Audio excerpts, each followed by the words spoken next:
Hello नमस्कार दोस्तों, मैं सूर्य प्रकाश गौड़ अपने YouTube channel commerce by SP sir में आपका स्वागत करता हूं। मित्रों, आज मैं लाया हूं आपके लिए चैप्टर नंबर सेकंड से इंपोर्टेंट जो अपना टॉपिक बनता है इंपोर्टेंस ऑफ मैनेजमेंट प्रिंसिपल।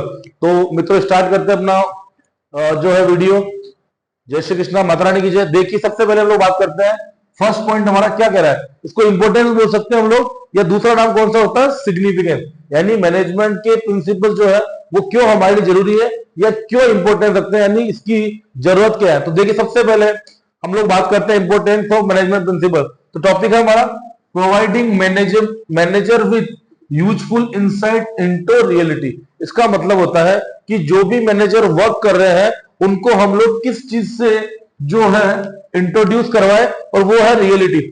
यानी मैनेजर मैनेजमेंट का वर्क करने से पहले अगर मैनेजमेंट प्रिंसिपल को अच्छी ढंग से पढ़ ले, अच्छी ढंग से उसके बारे में नॉलेज अचीव कर ले, दैट मींस वो क्या करेंगे, जब रियलिटी में वर्क करेंगे तो वर्क उनके लिए क्या रहेगा, हेल्पफुल रहेगा, और उनको जो फ्यूचर में जो कंडीशंस मिलने वाली है उनके बारे में पहले से ही उन्हें क्या रहेगी, जानकारी रहेगी। तो फर्स्ट पॉइंट हमारा ये बता रहा है कि मैनेजमेंट के प्रिंसिपल जो होते हैं वो हमें रियलिटी से इंट्रोड्यूस करवाते हैं। Second, optimum utilization of resources.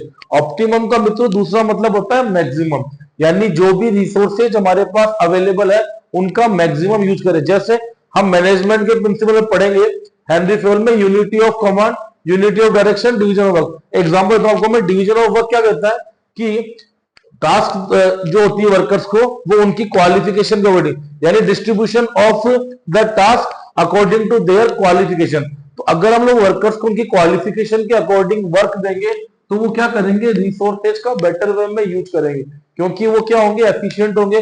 कुछ टाइम बाद में जो कंटिन्यूअसली एक पर्सन को जो उस काम में पहले से ट्रेंड कंटिन्यूअस उस काम को बार बार में करेगा तो उसमें क्या बन जाएगा, एक्सपर्ट बन जाएगा, और हमें स्पेशलाइजेशन के बेनिफिट मिलेंगे। तो हम ये कह सकते हैं कि उस सिचुएशन में हमारे जो रिसोर्सेज है उनका बेटर वे में यूज होगा। फिर हम बात करते हैं साइंटिफिक डिसीजन। थर्ड हमारा आता है साइंटिफिक डिसीजन। क्या होते हैं, देखिए बेटा, एक तो जो अपने डिसीजन लिए जाते हैं वो इंट्यूशन से ले लेते हैं। इंट्यूशन का मतलब होता है अपने पूर्वाग्रह से या प्रेजुडियस जो है उससे ले लेते हैं, और एक डिसीजन होता है वो होता है साइंटिफिक। तो साइंटिफिक डिसीजन क्या होता है, scientific decision is based on facts. Scientific decision is based on facts, events and logical thinking. यानी जो भी डिसीजन ले रहे हैं वो हम लोग फैक्ट्स के थ्रू या इवेंट्स के थ्रू जो घटना हुई है, या फिर लॉजिकल थिंकिंग, या फिर मैं कह सकता हूं कि ऑब्जर्वेशन और बार बार में रिपीटेड कंडीशन में जो एक्सपेरिमेंट करते हैं और उसके बाद में 100 टाइम में से 100 टाइम या 1000 में से 1000 टाइम सेम रिजल्ट मिलता है, तब हम लोग क्या करते हैं, उस चीज को एक प्रिंसिपल मानते हैं, और उसके अकॉर्डिंग जब भी कोई डिसीजन लेते हैं तो वो हमारा कौन सा डिसीजन कहलाता है, scientific decision. Clear. Next, meeting changing environment requirement. इसका मतलब होता है कि मैनेजमेंट क्या करता है, मैनेजमेंट के जो प्रिंसिपल होते हैं वो हमारी इस तरह से हेल्प करते हैं कि जैसे ही एनवायरमेंट में कोई चेंजेस होते हैं, जैसे थर्ड चैप्टर में हम लोग बात करेंगे कि there are 5 dimensions of business environment, economic environment, social environment, political environment, technological environment and legal environment. अब बेटा इनके पांचों डायमेंशंस में कम से कम 8-10 सब में एस्पेक्ट्स दिए हुए हैं। इन एस्पेक्ट्स में से एक में भी चेंजेस हो गया तो हमें हमारा बिजनेस क्या करना पड़ेगा, चेंज करना पड़ेगा। तो मैनेजमेंट के प्रिंसिपल हमें पहले से ही हेल्प करते हैं कि अगर आपके बीच में किसी भी तरह कोई चेंजेस होता है एनवायरमेंट में, तो आप इन प्रिंसिपल्स के साथ में सिचुएशन के अकॉर्डिंग चेंजेस करते हैं, क्योंकि मैनेजमेंट के प्रिंसिपल्स होते हैं वो क्या होते हैं, फ्लेक्सिबल होते हैं, और फ्लेक्सिबल जो होते हैं उसे इजीली हम लोग क्या कर सकते हैं, चेंज कर सकते हैं। तो हमारे जो मैनेजमेंट के प्रिंसिपल वो हमारी हेल्प करेंगे चेंजिंग एनवायरमेंट में वर्क करने के लिए। क्लियर। नेक्स्ट बात करते हैं इफेक्टिव एडमिनिस्ट्रेशन की। इफेक्टिव एडमिनिस्ट्रेशन का मतलब होता है प्रभावशाली ढंग से प्रशासन। यानी ये कह सकते हैं कि मैनेजमेंट के प्रिंसिपल अगर हम हमारे ऑर्गेनाइजेशन में अप्लाई करेंगे, जैसे मैं एग्जांपल देता हूं, मैं यूनिटी ऑफ कमांड क्या कहता है, one man one boss. A person should get order from only one boss. If he get order from different bosses then he will get confuse. यानी एक वर्कर्स को जो ऑर्डर मिलने चाहिए वो एक ही बॉस से मिलने चाहिए, अगर एक से ज्यादा बॉस से मिलेंगे तो वो क्या हो जाए, कंफ्यूज हो जाएगा। क्लियर। तो हम कह सकते हैं कि अगर यूनिटी ऑफ कमांड को फॉलो करें, ये होता है unity direction, one head one plan, या फिर वन यूनिट वन प्लान भी बोल सकते हो। तो किसी प्रिंसिपल को, जैसे हमने एग्जांपल दिया था अभी डिवीजन ऑफ वर्क का, वर्कर्स को उसकी क्वालिफिकेशन के अकॉर्डिंग वर्क डिस्ट्रीब्यूट करना। या एक हम लोग एग्जांपल लेते हैं इक्विटी का, कि जो वर्कर्स वर्क कर रहे हैं उन सभी के बीच में इक्विटी यानी इक्वलिटी यानी एक जैसा व्यवहार होना चाहिए, पार्सलिटी नहीं होनी चाहिए। तो ऑटोमेटिकली हमारा जो एडमिनिस्ट्रेशन है वो क्या रहेगा, इफेक्टिव।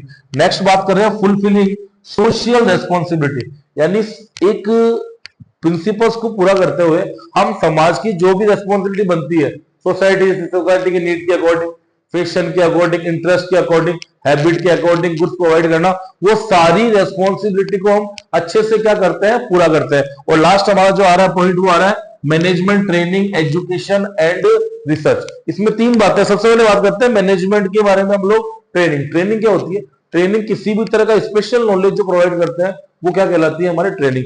सेकंड आता है हमारा एजुकेशन लेवल के लिए हम लोग ये कह सकते हैं कि जो हमारा नॉर्मल बिजनेस से रिलेटेड जो एजुकेशन है, जैसे मैनेजमेंट के प्रिंसिपल की स्टडी करना, ये हमारे बिजनेस से रिलेटेड क्या माने एजुकेशन।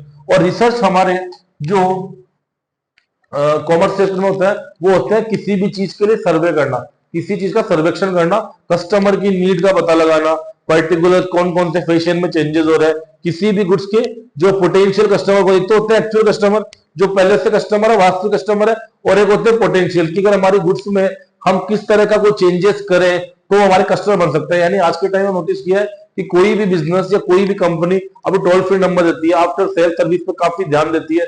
उसका काम केवल गुड्स को सेल करने से ही कस्टमर के साथ रिलेशन कंप्लीट करना नहीं होता, उसका काम क्या होता है कि आफ्टर सेल भी कस्टमर के साथ में जो है कांटेक्ट में रहे, अगर कोई प्रॉब्लम उसको सॉल्यूशन करे।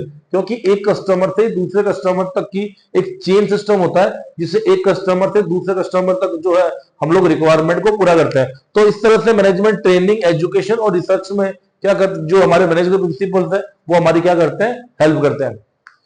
कल बेटा हम लोग बात करेंगे हेनरी फेयोस के प्रिंसिपल्स के बारे में। आई होप आपको ये इंपॉर्टेंस ऑफ मैनेजमेंट प्रिंसिपल समझ में आया होगा। मिलते हैं बेटा कल वीडियो के साथ में। नमस्कार।